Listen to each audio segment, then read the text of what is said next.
Aujourd'hui, je suis avec une personne spéciale. Spéciale parce que déjà, il est bilingue. C'est un type qui est toujours en joie. C'est un super aventurier. Il a un esprit en fait positif. Bref, je vous présente Noël. Noël, bonjour. Bonjour Michel. Alors, est-ce que tu peux faire une présentation intégrale, c'est-à-dire nom, prénom, si ça te chante quoi? Alors, moi je suis Noël Jasman.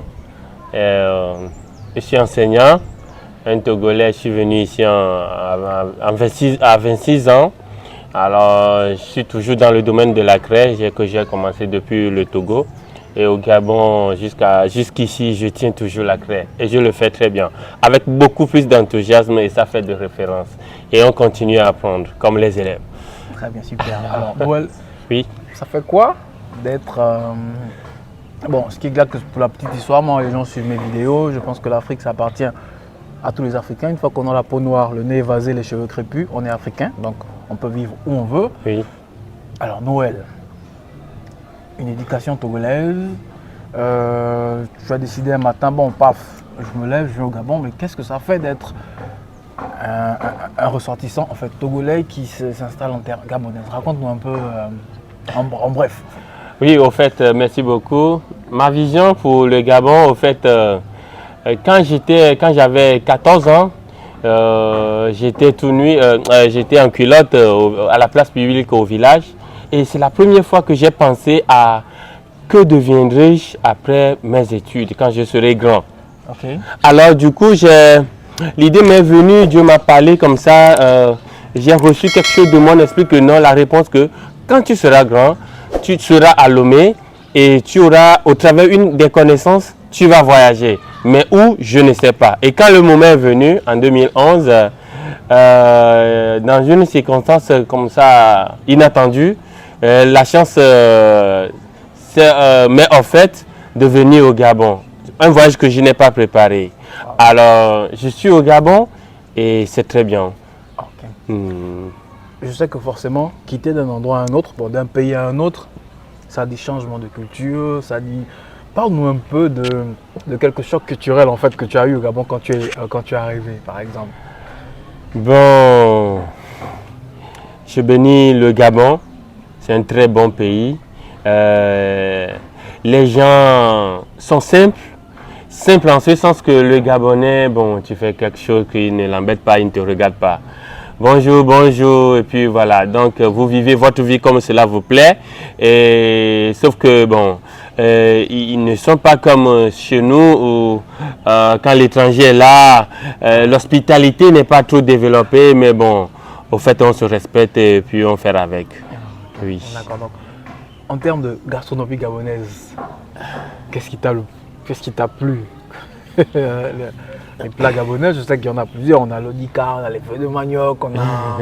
Bref, il y a un plat gabonais que tu aimes certainement et c'est lequel? Ah, super. Bon, au début, je n'avais pas l'habitude de manger les mets du Gabon. Mais après un moment, quand madame est arrivée en 2017, on a commencé à manger le manioc. Elle a appris ça au travail. Et puis maintenant, on est devenu accro. Pour le manioc, on mange le bouillon. Manioc tout le temps. On peut le manger du 1er janvier au 31 janvier sans que cela ne nous dérange pas. Et notre foufou, en l'occurrence, vous voyez. Et puis, les feuilles du manioc qu'une dame ou une mienne me prépare quand je venais pour encadrer son enfant à la maison.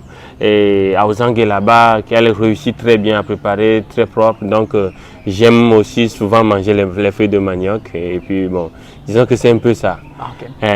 Alors, je peux dire que tu es un homme multiples facettes. Donc, hormis d'être un enseignant très dévoué, oui, avec beaucoup d'amour pour les élèves, tu fais un peu du business. Oui. Et tu peux nous parler de ton business un peu? Merci beaucoup Michel. En fait, je tiens la crèche, je suis enseignant, mais j'aime beaucoup aussi le business, le secteur du commerce, parce que j'ai grandi avec maman.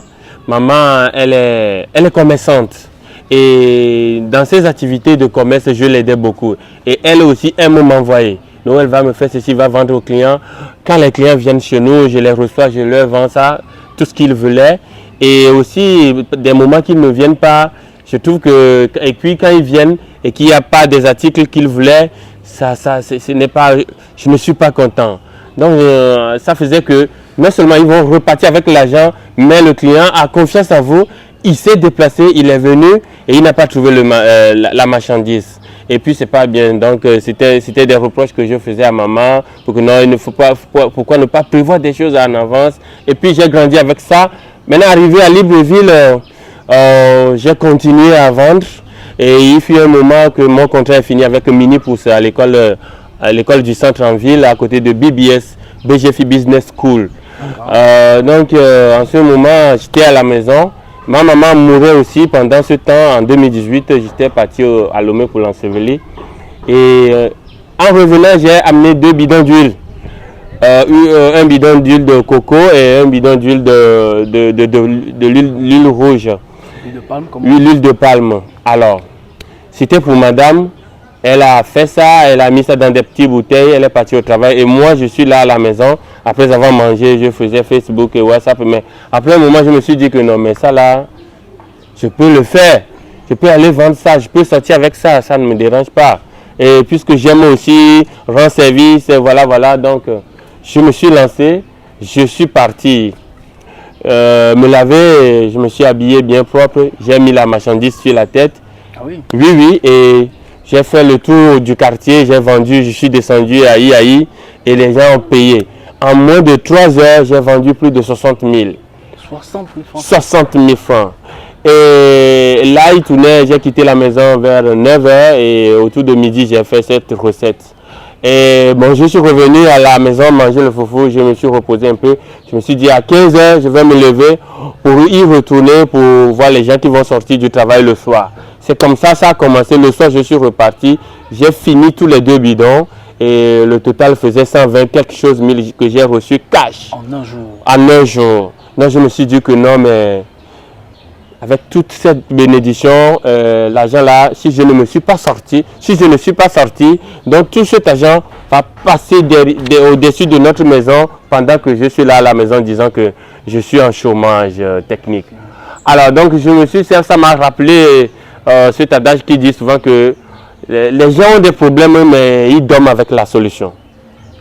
Donc être enseignant, je dis que c'est bien, mais quand j'ai le temps, je pars faire mes business.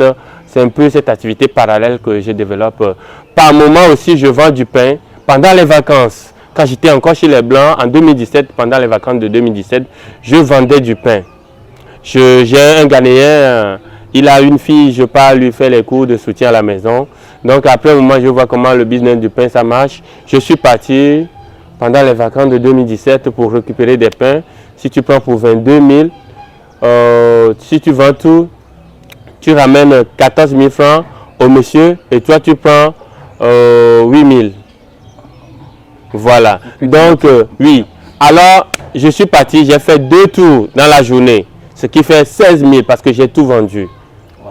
Donc, ça c'est mon bénéfice. Après un moment, j'ai mis le beurre avec voilà, le lait et puis parce que les gens aiment ça, je sillonne toute la ville de Libreville, partout où il y a les gens. Surtout les Nigérians, les Ibo qui aiment beaucoup le pain, le café le matin. Je livre tout le monde. Des gens prenaient mon numéro, Et cette activité, je l'ai faite pendant toutes les vacances. Il ne restait qu'une semaine et je l'avais arrêté pour quand même reprendre l'école.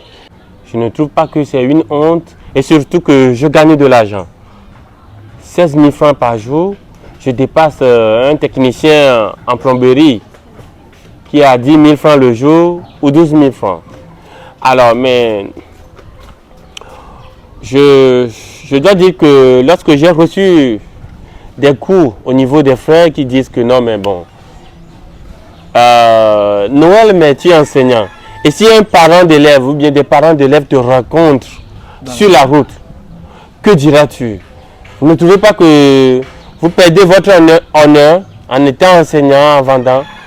Je dis que c'est le jour là que je lui ai dit que, bon, mais vous voyez, est-ce que quand un parent me rencontre à la route, il va demander quoi? Mon contrat est terminé avec eux. J'ai bien fait mon travail, j'ai enseigné bien son enfant.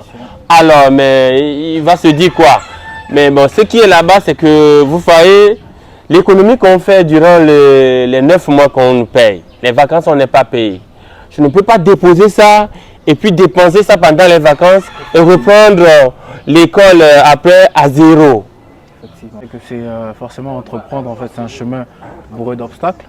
Alors, quel conseil pouvez-vous donner à un jeune ou bien, je ne sais pas, un entrepreneur comme vous qui est dans une société comme le Gabon, par exemple? Quels conseils, quels sont les obstacles, quels sont les... Vous voyez, on dit souvent que tout début est difficile. Il y a un temps pour commencer un projet, il y a un temps de voir le projet grandir, il y a un temps de nourrir le projet grandir.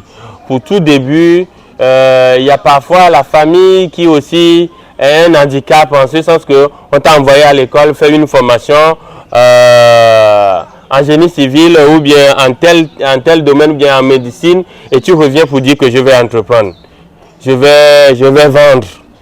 Je vais monter un business. Un médecin, un docteur, ils vont te trouver bizarre. Que non, avec tout cet argent qu'on a gaspillé, c'est ce que tu viens maintenant pour faire. Alors, des amis, voilà, tu n'es pas dans leur gamme. Voilà, donc du coup, il y a beaucoup de choses comme ça. Mais quand tu tiens et que tu arrives à te dépasser pour mettre ces candidats de côté et que tu travailles dur, vous allez arriver, vous allez voir que non, vous allez commencer à réussir. Parce qu'il suffit de bien cerner le projet, de bien étudier son projet et puis vous allez voir que ça va donner. Et puis il faut beaucoup de courage, il ne faut pas tout écouter, il faut la confiance en soi, il faut la maîtrise de soi, la connaissance de soi et puis vous allez voir que le reste, ça va venir. Donc c'est un peu le conseil que je peux donner parce que du coup, c'est pas facile d'entreprendre, mais il faut le faire, il faut oser, il faut arriver à un moment, prendre une décision pour dire que non, je peux le faire. Je suis docteur, je suis enseignant, mais ma condition de vie est comme cela. Mais je peux faire quelque chose pour pouvoir m'en sortir. Alors, il faut dire l'idée d'entreprendre. Et l'entrepreneuriat devient maintenant un impératif. Il faut entreprendre. Entreprendre ou mourir. Merci beaucoup. Donc, c'était un moment d'échange très intéressant avec Noël, homme aux multiples facettes. J'espère que vous avez aimé. Donc, n'oubliez surtout pas d'aimer encore la vidéo, de cliquer sur la cloche de notification pour ne rater aucune de mes prochaines vidéos. On se dit bye bye. Bye.